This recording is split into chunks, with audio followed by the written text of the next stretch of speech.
Ahora me toca a mí el honor de presentar esta ponencia a nombre de Emilio Morales del Havana Consulting Group, quien no pudo estar aquí con nosotros hoy. Entonces yo trataré lo mejor posible de hacerle justicia a la ponencia de Emilio. Al leerme la ponencia de Emilio, quiero comenzar, por supuesto, con la tesis central de su ponencia, que es que la economía cubana, sabemos, esto ha sido en realidad el tema central de esta conferencia, de este congreso de ASCE, es que la economía cubana se encuentra en una de las peores crisis económicas de su historia. Entonces, él lo que comienza enumerando en su tesis son los distintos factores, ¿no?, que afectan a la economía cubana, muchos que conocemos ya. Una falta de liquidez, la disminución de las exportaciones, un déficit de inversiones, la empresa estatal socialista corrupta e ineficiente, el problema de la deuda externa, el problema de la falta de materia prima para la economía cubana, la caída del turismo, la caída del sector del azúcar, el problema con las exportaciones de los servicios, fundamentalmente cómo la crisis en Venezuela y la cancelación del contrato con Brasil de los médicos ha afectado a la economía cubana. Entonces, lo que yo intento hacer aquí con esta ponencia de Emilio, presentándole a usted esta ponencia de Emilio, es comenzar por desbozar los principales. Él identifica 7 retos que la administración de Díaz-Canel no ha podido resolver, y por lo tanto su tesis es que Cuba se encuentra de regreso a las puertas de un periodo especial. Antes de comenzar con las láminas, le quiero enumerar los retos. Número 1, la dualidad monetaria. El segundo es el aumento de la corrupción y el descontrol en la empresa estatal socialista. El tercer reto, o problema, o como lo llama él, el nudo gordiano de la economía cubana, sin resolver por Díaz-Canel, es el desplome de la industria azucarera. Yo creo que eso es un problema histórico que va mucho más atrás del comienzo de Díaz-Canel, ¿no? El número 4 es el aumento de la emigración, sobre todo el crecimiento en los años recientes de la emigración a través de América Central, de México, y también cubanos que se están lanzando en el mar para tratar de llegar aquí a la Florida. Número 5, la caída del turismo en el último año, más o menos, el decrecimiento del turismo. Número 6, el deterioro con las relaciones con los Estados Unidos. Y finalmente, él indica que hay un aislamiento de Cuba en América Latina. Entonces, comenzamos con la dualidad monetaria, que ha creado un aumento en la inflación, ha distorsionado los precios, ha creado la aparición de varias tasas de cambio, como ya se sabe. El problema es que ha llevado a un proceso inflacionario en pesos convertibles, y también ha creado, aquí se apunta el surgimiento de lo que se llama la carta de liquidez. Los que estudiamos la economía cubana, varios sectores, conocemos que esto es un instrumento que garantiza que las empresas estatales cuenten con un dinero al margen del dinero contable. Es decir, otra distorsión que genera el cambio monetario es que hay varias tasas de cambio. Entonces, ahí Emilio, en esta parte de su ponencia, pues elabora las distintas tasas de cambio y el problema de la dualidad monetaria. Él comienza, me resulta interesante que esta ponencia comienza con el problema monetario, porque es un problema que abarca a todos los sectores de la economía, ¿no? Es decir, al sector que opera en moneda convertible, tanto el sector estatal como el sector no estatal. Pues entonces, otro problema ha sido que la dualidad monetaria, como consecuencia, y creo que esta dualidad monetaria también sus orígenes llevan al año 93, 94, cuando se permite la tenencia de dólares, ¿no? Pero él se refiere aquí más recientemente a un mercado espontáneo en el cual, según se contabiliza, se mueven alrededor de 3.000 millones de dólares en mercancías y bienes que los cubanos compran en el exterior y se canalizan en Cuba por canales informales. Es decir, la dualidad monetaria crea otro problema más, aparte de la inflación, aparte del problema de la contabilidad de las monedas, que es el problema de alimentar el fuego de la economía informal. ¿Ok? Por supuesto, Emilio lleva varios años aquí recalcando la fuga del capital que crea la dualidad monetaria, que es un tema un poco poco trillado, diría yo, esta fuga de capital, que el gobierno cubano ha sido incapaz de resolver ese problema también para capturar las divisas que salen del país. Hay otros trabajos de Emilio donde él ha presentado datos más conclusos sobre esto. Entonces, bueno, ese reto de la dualidad monetaria o la doble moneda sigue sin resolverse, se sigue postergando. El otro día había comentarios en otro panel sobre cuál era la tasa de cambio idónea con respecto del peso convertible al peso cubano. Así que seguimos con la dualidad monetaria y pasamos al segundo reto, que es el problema de la corrupción en la empresa estatal socialista. Entonces, aquí se citan los datos de que la Contraloría General de la República de Cuba acaba de publicar los resultados de una auditoría que ha estimado el control en las cuentas, los incumplimientos de pago, la corrupción, han causado unos daños cercanos a los 2.000 millones de pesos a 369 empresas públicas en el 2018.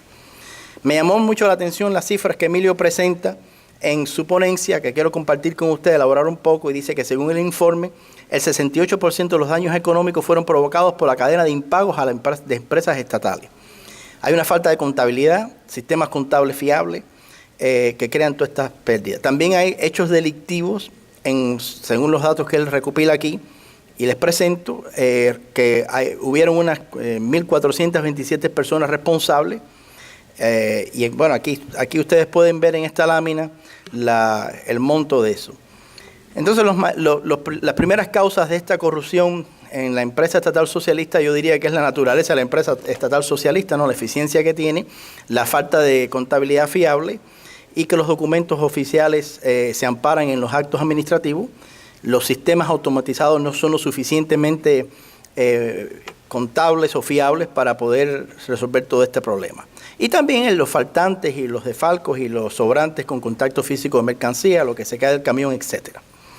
Entonces, ese es el segundo reto que él ve que no se ha podido resolver después de un año de mandato de Díaz-Canel. Seguimos entonces pasando a uno que es bien conocido, que es el problema de la industria azucarera.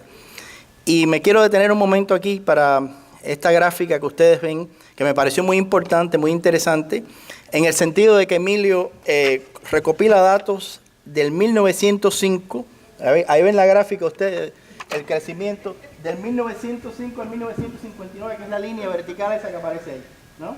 Se ve el crecimiento, después un desplome. Los que saben un poco de estos ciclos de la economía cubana saben que ha habido un proceso bajo el Che Guevara donde se penalizó al sector azucarero para supuestamente darle prioridad a lo que eran otros sectores en la agricultura cubana.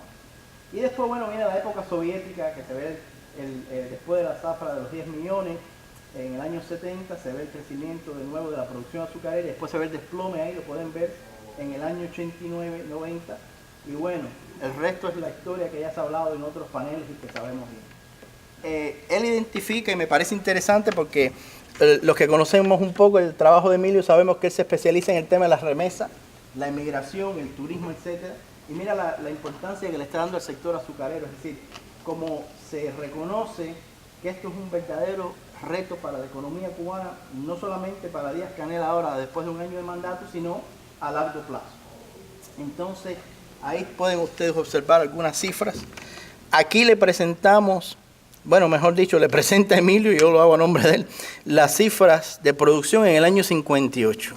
Y miren ustedes el porcentaje del volumen de producción mundial, 62,1% a cargo de Cuba, el 36,7% a cargo de los Estados Unidos. Todavía no me hace falta. Bueno, 36,7% de los Estados Unidos. Cuba en el año 58, 62,1%. Es decir, era casi 2/3 partes de la producción azucarera estaba a nombre de Cuba. Otra cifra brevemente que quiero mencionarle que me llamó la atención fue que durante el periodo 2011-2015 la producción azucarera de Cuba promedió 1,6 millones de toneladas por año. Y la producción más reciente, en los últimos 5 años, fue casi el 18% por debajo de los volúmenes de producción de la mitad de los años 80. Es decir, un desplome total, en todos los sentidos. aquí seguimos con el próximo reto, el número 4, que es el aumento de la inmigración. Y entonces él sostiene que otro hecho que demuestra que hay una crisis bajo el gobierno de Díaz-Canel es la explosión migratoria, mejor dicho. Especialmente en los últimos meses en que miles de cubanos se han ido a través de México y Centroamérica para tratar de llegar a los Estados Unidos. Aquí hay algunas cifras que quiero leerles, compartir con ustedes. Según dice aquí que 6.289 cubanos se habían presentado sin documentos en diferentes puertos de entrada en la frontera de México con los Estados Unidos. Eso fue en los primeros 5 meses del año fiscal 2019. 6.289 en los primeros 5 meses, en casi la mitad del 2019. A esto hay que añadirle los 2.400 cubanos que hay varados en Ciudad Juárez, entre la frontera. Es decir, un aumento en la inmigración. Él habla también aquí sobre la inmigración por vía marítima y que es otro testimonio de que hay una crisis severa en Cuba después de un año del mando de Díaz-Canel. Entonces, el otro reto, el otro problema sin resolver, la exportación de médicos en declive. Entonces, es obvio que los ingresos han decaído. En Venezuela, por ejemplo, si ven el segundo párrafo, la cifra de personal médico y paramédico cubano ha bajado de 45.000 personas a 21.000 personas. Esas son cifras de ahora recientes para el 2019. Entonces el gobierno venezolano, aparte de eso, no ha podido cumplir con los pagos de este servicio debido a su crisis económica. También él menciona la cuestión de Brasil, más médicos, que se mencionó ya, y en otros paneles se ha mencionado bastante, que a finales del 2018 más de 8.000 médicos salieron de Cuba, es decir, Cuba retiró su personal médico. Esto implica, en el último párrafo, lo pueden ver abajo, me llamó la atención, me gustan mucho los números, entonces me voy con los números. Esto implica que Cuba ha dejado de ingresar unos 330 millones de dólares anuales. 330 millones de dólares para una economía como la economía cubana es una cifra considerable. Aquí seguimos con la estadística cubana, la exportación de médicos. Aquí él prueba su tesis sobre lo que representa la caída de la exportación de médicos. Entonces, en el segundo párrafo, el argumento es que para que el personal cubano pueda generar lo que dice el gobierno cubano que genera por concepto de exportación, ¿no?, de ingresos por exportación, tenían que ganar más o menos aproximadamente un promedio de $220.000 norteamericanos anuales per cápita. Entonces el argumento que él hace es que no, que ni tan siquiera en los Estados Unidos el personal médico cubano con su estado de calificación pudiese ganar esos ingresos. Es decir, hay algo inconsistente, bastante inconsistente con el valor que se reporta por la Oficina Nacional de Estadística e Información con respecto al valor de esos servicios. Lo que yo leo aquí, tal vez ustedes lo puedan apreciar, es que hay una sobrevaloración de las estadísticas, ¿no? Y entonces que la caída es mucho más grande de lo que se percibe estadísticamente. Entonces, seguimos con el próximo, que es el sector turístico. De verdad que me gustó mucho esta gráfica que Emilio preparó. Ahí ven la tortuga y la liebre. El turismo, él lo que demuestra es que del 2007 hasta el 2014 hubo un crecimiento en el turismo, digamos, él lo divide en varios periodos aquí, el 2008 al 2011, por ejemplo, la tasa de crecimiento fue del 15,7%, después decreció un poco entre el 2011 y el 2014, la tasa promedio fue de un 10,6%. Estoy leyendo ahí donde dice growth, porque esto es bilingüe, dice growth y es tasa de crecimiento. Y ustedes pueden apreciar ahí donde comienza el 2014, ¿no? Que pueden ver la liebre, ¿no? La liebre se ve, el conejito se ve saltando.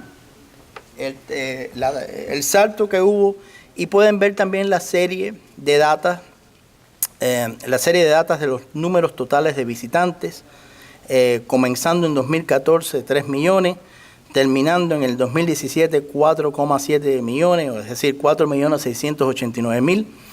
Y entonces, lo que también apoya su tesis es que después del conejito, ese periodo del 2017, ahí ven ustedes otra tortuga, ¿no? Y entonces ahí se ve que la tasa de crecimiento, la tasa de crecimiento del turismo ha decaído.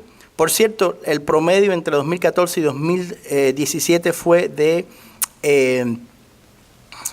56,2%. Entre 2017 y 2018 solamente 0,9%, es decir, menos de 1%. Entonces, esto es significativo para la economía cubana. Aquí se ven el decrecimiento, sobre todo, del turismo proveniente de los Estados Unidos, pero también de los principales países emisores de turistas hacia Cuba. Ahí pueden ustedes apreciar en esta tabla cómo ha cambiado la situación desde el 2017 hasta ahora, el cambio que hubo a partir del 14 hasta el 17 y la situación más reciente en base a estas estadísticas, es decir, el decrecimiento del turismo es una cosa impactante para la economía cubana.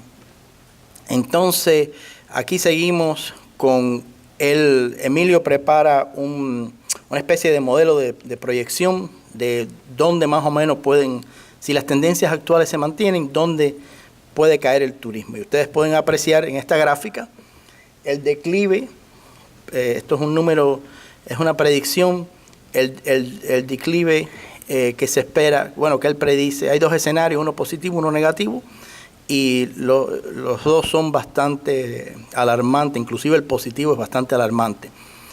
Cuando se habla de turismo y vemos estos números y la gente empieza a citar millones, no, que Cuba ya pasó los 4 millones, los 5 millones. Yo que vivo en el traspatio de Nueva York, digo, bueno, 5 millones, 6 millones no es tanto, no es tan gran cosa. Tal vez sea un poco injusto.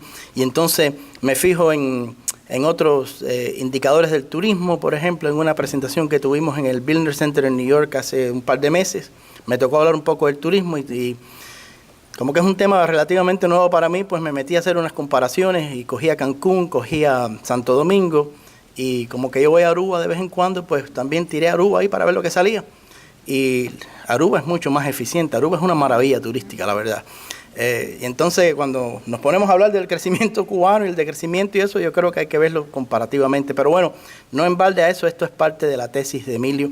Me voy a apurar un poco para llegar a las conclusiones y no abusar mi cargo aquí de chair de esta sección, ¿no? Así que me voy a tomar 2 o 3 minutos más y voy a concluir esto. El deterioro de las relaciones diplomáticas con Estados Unidos es un tema que, según él propone aquí, es un reto sin resolver. Me voy a adelantar un poco a ese tema en el sentido de que la tesis principal que era de su argumento es que el gobierno cubano no está preparado en realidad para hacer ninguna negociaciones reales con los Estados Unidos para resolver el llamado diferendo ese que existe entre Cuba y los Estados Unidos. Entonces ese deterioro, es decir, es un regreso a un punto original antes de Obama, y él cifra aquí las razones por qué el deterioro, etcétera. Me llamó la atención que él habla sobre, aquí aprendí algunas cosas que yo desconocía sobre la situación externa, política, diplomática de Cuba, y entonces él identifica el aislamiento en América Latina como el octavo factor, el séptimo factor, problema sin resolver que ha enfrentado la administración de Díaz-Canel y que por lo tanto ha empujado a Cuba hacia ese regreso, hacia las puertas de un periodo especial. Entonces habla sobre Venezuela, el apoyo que ha recibido Guaidó en partes de América Latina, con la excepción de México. Habla también con el distanciamiento de los países, el impacto sobre las relaciones diplomáticas cubanas que tiene el distanciamiento de los países, de la mayoría de los países de América Latina con Venezuela. Es decir, hay un eje entre Cuba y Venezuela.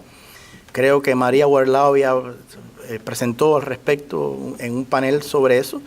Y esto ha tenido un impacto sobre la economía cubana. Él también está presentando el argumento de que en Ecuador hasta el gobierno de izquierda de Lenín Moreno ha tomado distancia con los países que abogaban a favor del socialismo del siglo XXI, se han distanciado de La Habana. Es decir, él ve al régimen de La Habana, cuando decimos La Habana, no nos referimos, aquí se refiere al régimen aislado políticamente.